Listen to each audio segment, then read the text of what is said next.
Oui, c'est l'été, pendant les vacances, il est temps de se relancer dans les lectures que vous avez peut-être mis de côté. Alors on vous a préparé une petite sélection. Alors Loïc, vous nous avez préparé une sélection de 5 livres à dévorer cet été. On commence par le livre illustré, le manga. Oui, alors Spy X Family, c'est un manga pour toute la famille. Ça va autant aux enfants qu'aux adultes. Vous avez donc le personnage principal qui est un espion qui doit, pour s'infiltrer, créer la bonne famille parfaite. Donc du coup, il va aller dans un orphelinat, accueillir une jeune fille. Elle a 5 ans et elle peut lire dans les pensées. Lui ne le sait pas, ce qui du coup crée des situations assez cocasses parce que elle va tout comprendre de travers quand lui réfléchit à ses plans de mission. Ensuite, vous nous conseillez un roman policier. La Psy de McFadden, donc c'est son 2e livre. Ça va parler en fait d'une famille qui emménage dans la maison d'une ancienne psychiatre. Très vite, la femme va tomber sur les enregistrements de la psychiatre. Elle va les écouter et elle va se rendre compte qu'en fait la psychiatre a appris beaucoup de secrets, qu'elle en avait aussi, et l'autrice est très douée pour ça, parsemer des petits éléments qui installent une ambiance et qui fait avancer l'histoire.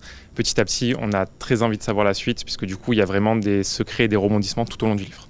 Super. Ensuite, côté fantastique. Four Wings, c'est pas forcément une nouveauté, même si la série continue maintenant. Le tome 3 sort très bientôt. On va suivre les aventures de Violette, qui est une jeune fille qui, normalement, était prévue de devenir scribe. Donc une petite vie tranquille au milieu des livres et des archives. Sa mère en décide autrement puisqu'elle va l'inscrire de force à l'école des dragonniers, où la sélection est très rude, où vu qu'elle est fille de général, beaucoup veulent sa peau. Et du coup, par esprit de contradiction et par volonté de survivre, elle va se dépasser tout le temps. Côté littérature française. On a Les yeux de Mona. C'est un premier roman, c'est la petite fille, donc Mona, qui va perdre la vue. On lui annonce qu'elle a 52 semaines, donc à peu près un an, avant de devenir complètement aveugle. Son grand-père se donne pour mission en fait de lui faire découvrir l'art et de lui faire apprécier l'art. Donc en fait, chaque semaine, il va l'amener dans un musée différent, voir une œuvre différente, lui expliquer comment l'artiste a créé l'œuvre, dans quel contexte il a fait, pourquoi il a fait et comment apprécier ça. Et pour terminer, on n'oublie pas la romance.